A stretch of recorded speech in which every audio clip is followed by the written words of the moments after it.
Fala, torcida vascaína, Felipe Tiru de volta na área para falar sobre o futuro presidente do Vasco. A gente está fazendo aqui uma série de vídeos comentando como deve ser os próximos 3 anos do Vasco, dependendo de quem for presidente. No último vídeo eu falei sobre as perspectivas se o Eurico Miranda for eleito, né? Caso você não tenha assistido, assiste aí, vai ter link na descrição do vídeo. E hoje eu vou falar das perspectivas caso o Júlio Brandt seja eleito. Eu acho que o Júlio Brandt é a expectativa hoje, é a perspectiva de ver um Vasco voltando a entrar nos trilhos, voltando a ser o Vasco que a gente aprendeu a amar, né? Mas eu acho que a gente precisa também ter calma, porque não vai ser da noite pro dia, não é Júlio Brandt eleito hoje, em janeiro, já está contratando o craque, já está montando o time estelar para botar o Vasco favorito para qualquer competição que ele disputar. Não vai ser assim. Eu vejo muitos torcedores com essa expectativa. Eu sei que o Júlio Brandt, ele tem culpa um pouco nisso, né? Porque ele é sempre muito otimista na sua campanha.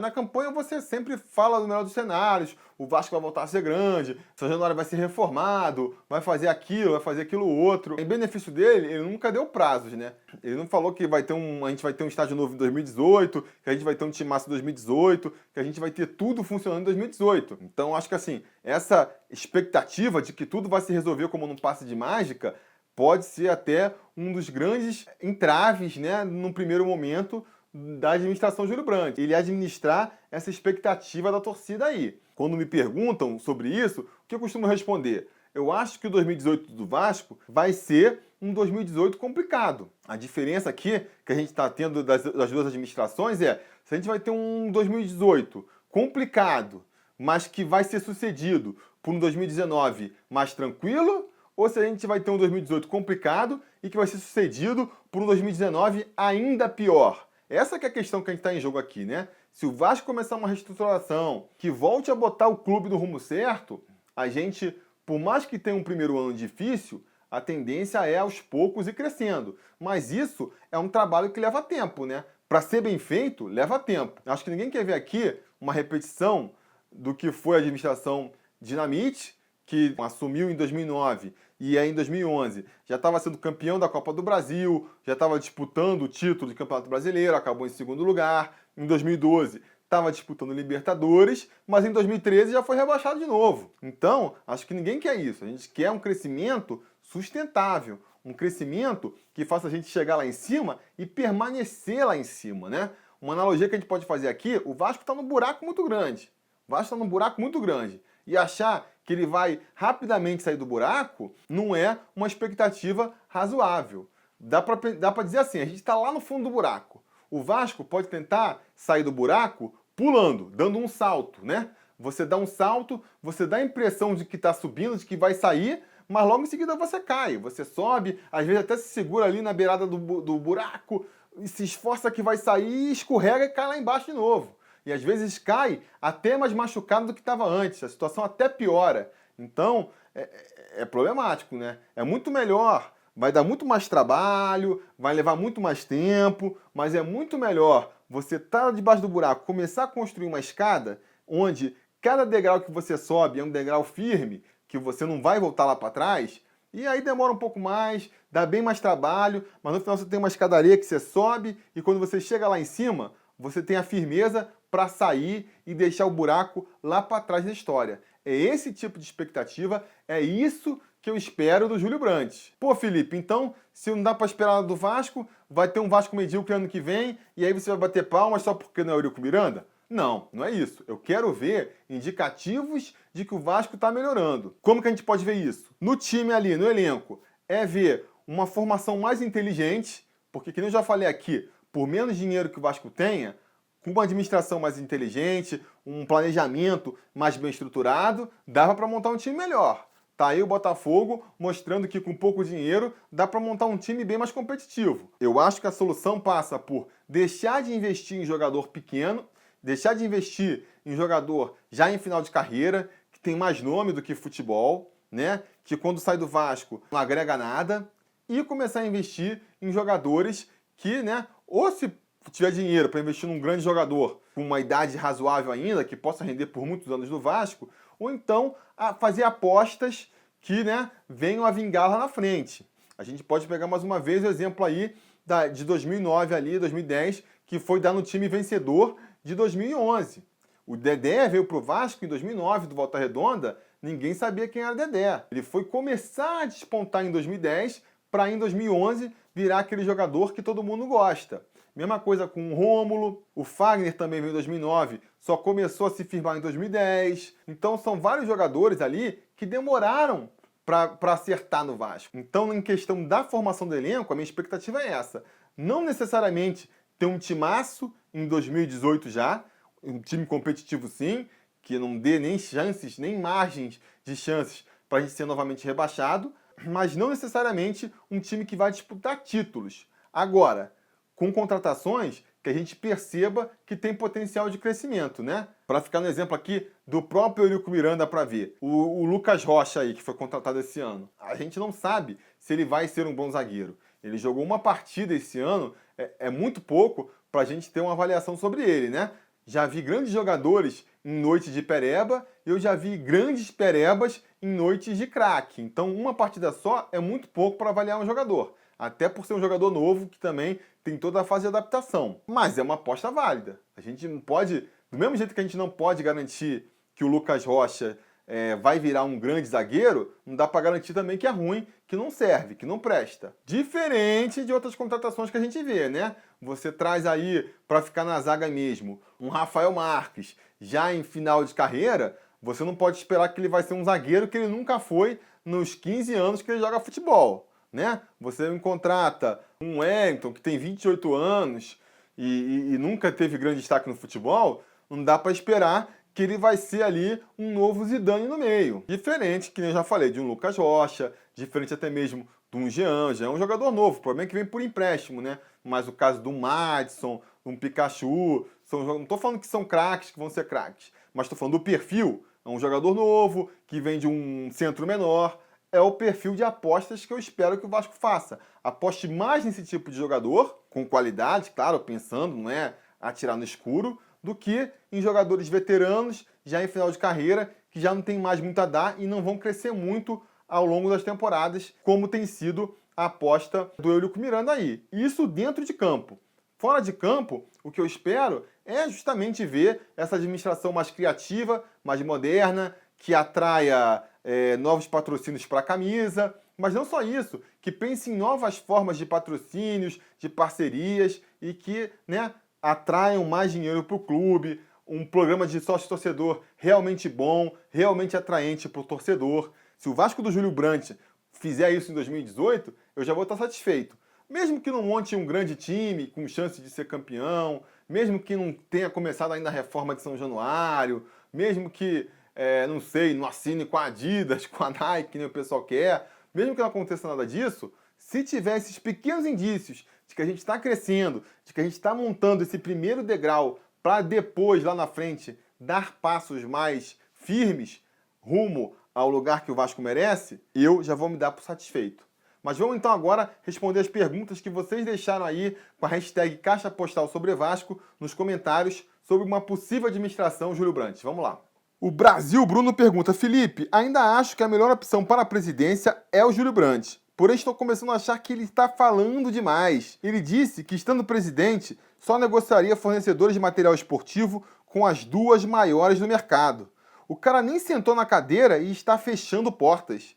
Esse tipo de declaração não pode vir a atrapalhar futuras negociações? Olha, Bruno, realmente é uma declaração problemática, né? Você já falar que só vai fechar com uma ou duas, mas eu acho que não fecha a porta no mercado, não. As empresas são órgãos capitalistas, os caras estão pensando em lucro, os caras estão pensando em exposição de marca, eles não estão muito preocupados com o que o presidente está falando ou deixando de falar. A não ser que o presidente fale alguma coisa que manche a imagem do Vasco, né, enquanto instituição, porque aí, uma vez manchada a imagem do clube, tudo que está associado ao clube, né, o fornecedor, o patrocinador, sofre também um abalo. Isso que é problemático. Agora, ele falou que quer fechar com a Nike, com a Adidas, e aí no final isso vai fechar para a Reebok ou para a Puma, eu não acredito não. Chega na hora, se a Puma vê que é um bom investimento, que vai ter o retorno, que vai vender camisa, que vai ter exposição na marca, Não vai ser porque ele falou que só fecharia com a Nike e com a Adidas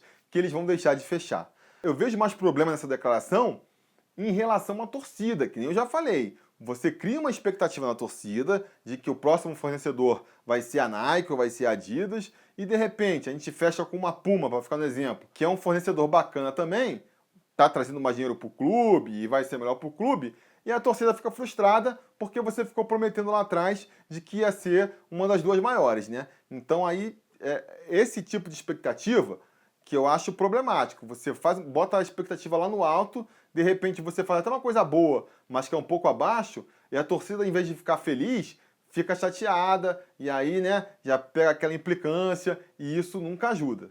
Então, esse tipo de declaração eu acho meio infeliz, sim, né? É você que está falando isso para aquela promessa de candidato, né? Quer convencer os eleitores de que ele realmente vai ser um bom presidente, mas eu acho que pode ser prejudicial, sim, que nem eu falei, não tanto no mercado da bola, mas nessa relação da expectativa dos torcedores.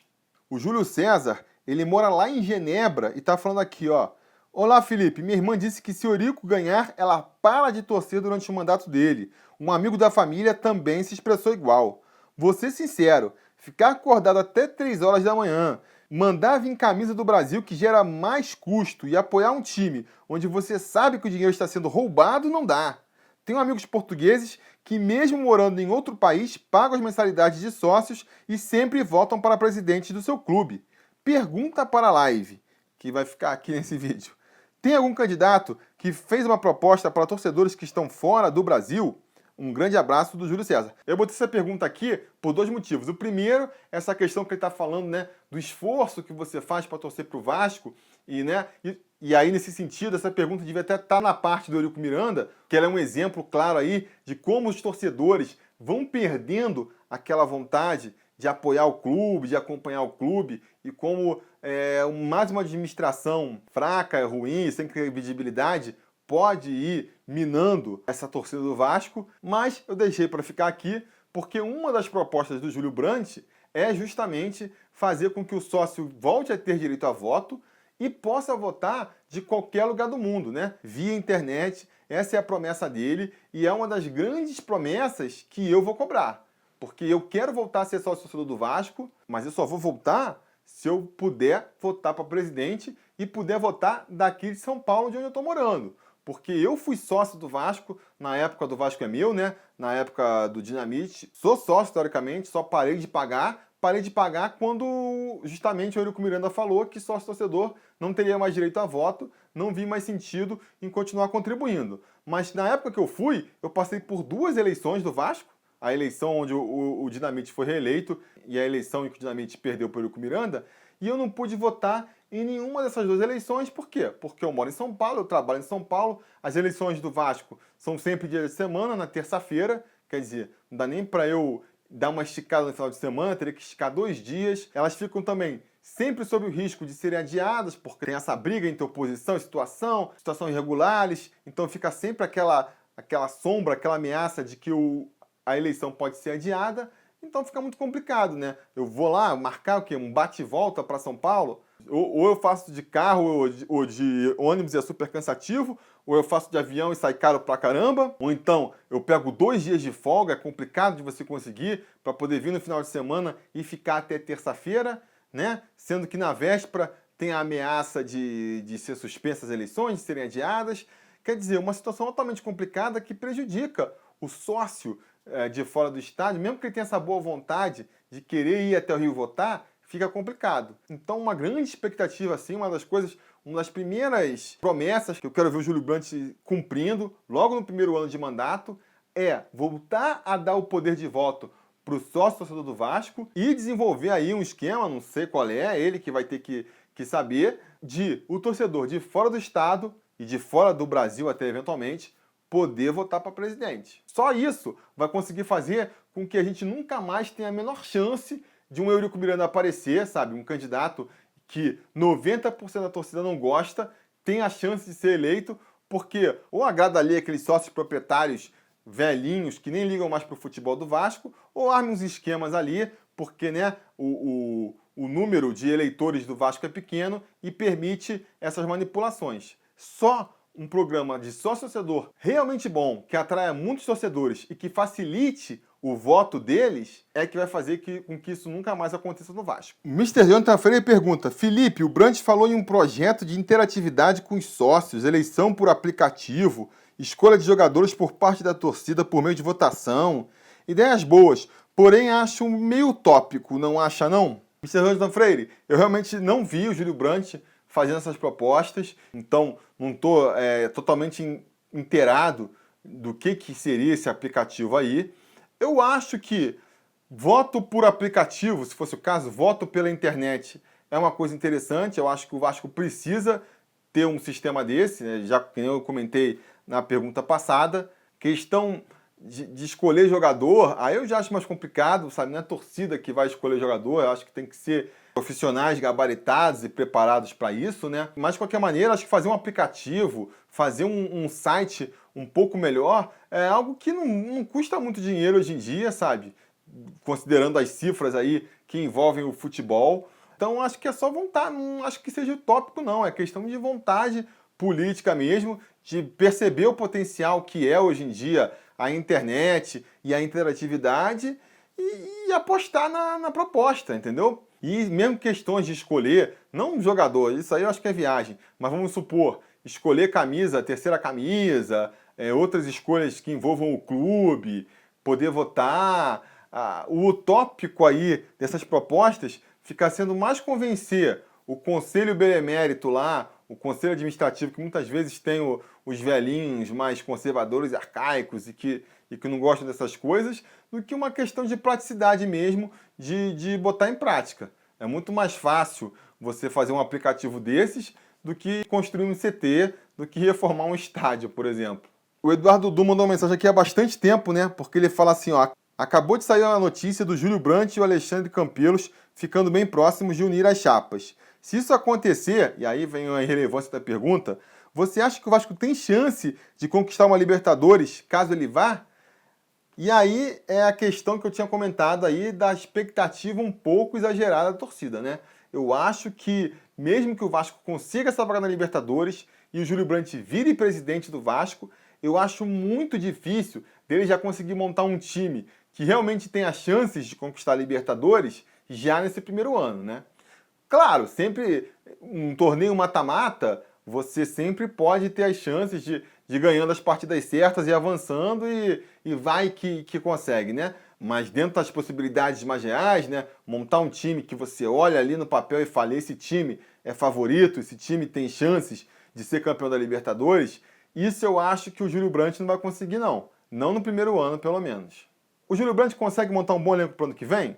Depende do que você considera um bom elenco, né? Se for um elenco capaz de fazer um campeonato seguro, um campeonato onde você em nenhum momento corra riscos de ser rebaixado, mais ou menos que nem foi esse ano aí, mas com um plus a mais, que é aquela expectativa de você estar montando um time que vá fazer mais sucesso lá na frente, né? Ao contrário desse time aí, que tem um monte de jogadores já em final de carreira, que a gente sabe que não vai ter mais 2 anos de carreira pela frente, ou jogadores emprestados, que a gente sabe que dificilmente vão permanecer no Vasco no final do ano. E esse que eu acho o problema desse time desse ano. Se fosse tudo jogador do Vasco, tudo novo, e fosse uma base para o ano que vem, por exemplo, poderia ser até interessante. Não é o caso. É o que eu acho que o Júlio Brandt, né, como presidente, pode preparar para o Vasco ano que vem. Agora, se você considera que montar um time bom é um time capaz de disputar títulos de relevância, uma Copa do Brasil, um Campeonato Brasileiro, aí eu acho que,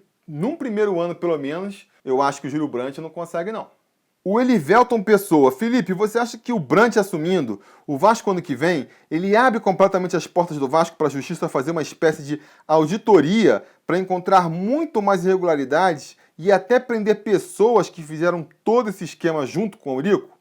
Elivelton, a chance nem precisa de uma auditoria para fazer isso, né? Se a Justiça realmente anular essa urna 7 aí, né? Vai ser porque ela está comprovando, está assumindo que rolou uma fraude no processo eleitoral, né? E se isso não é motivo suficiente para prender os envolvidos no esquema, realmente não tenho conhecimento jurídico para dizer se isso é motivo suficiente para eles serem presos, para eles serem expulsos do quadro social do Vasco, eu acho que já é motivo suficiente, né? poderia começar por aí já. Agora, independente disso, eu espero que o Júlio Brandt ele faça uma administração transparente, sabe? Ele peça uma auditoria fiscal do Vasco para revelar exatamente qual é a dívida do clube, qual que é a relação, quanto que o Vasco está ganhando, quanto que o Vasco está arrecadando, quanto que o Vasco está gastando, quanto que sobra para o clube, e que isso seja claro, né? Que qualquer um consiga ter acesso e consiga ver com clareza. E todos os processos políticos e administrativos também ter essa transparência para serem vistas com clareza. É essa transparência, né, que vai trazer a confiança não só para o torcedor resolver virar sócio e investir no Vasco, sabendo que seu dinheiro vai ser bem aplicado, mas o mais importante, o mercado, né, perceber que o Vasco é ali um clube viável, um clube responsável, um clube que vai administrar bem o dinheiro investido ali e vai fazer uma boa imagem para a sua marca. Então eu acho que essa reconstrução do Vasco, né, e se a gente quer ver um Vasco forte o mais rápido possível, passa sim por um processo de transparência do clube, e esse processo de transparência passa por auditorias independentes, mostrando aí, fazendo raio-x, mostrando a verdadeira realidade do Vasco. Beleza, galera? Com isso eu encerro aqui a minha expectativa sobre uma possível administração Júlio Brandt. Diga nos comentários o que vocês acharam, novas dúvidas, a gente pode voltar a esse assunto mais na frente, né? Quem sabe, quando a justiça definir aí quem vai ser o próximo presidente do Vasco, né? Seja o Eurico Miranda, seja o Júlio Brandt, a gente não faça mais um vídeo tratando desse assunto, abordando as questões que não foram abordadas nesse vídeo aqui. Digam nos comentários então, levantem novas perguntas para esse possível novo vídeo. Digam o que acharam aí dos comentários, as expectativas de vocês para uma possível administração Júlio Brandt. Não se esqueçam de curtir o vídeo caso tenham gostado, assinar o canal, ligar o sininho de notificações, é muito importante porque logo, antes de que você espera, a gente vai estar com um vídeo novo aí comentando sobre nosso Vascão. Beleza? Tá combinado então? Então tá combinado. A gente vai se falando.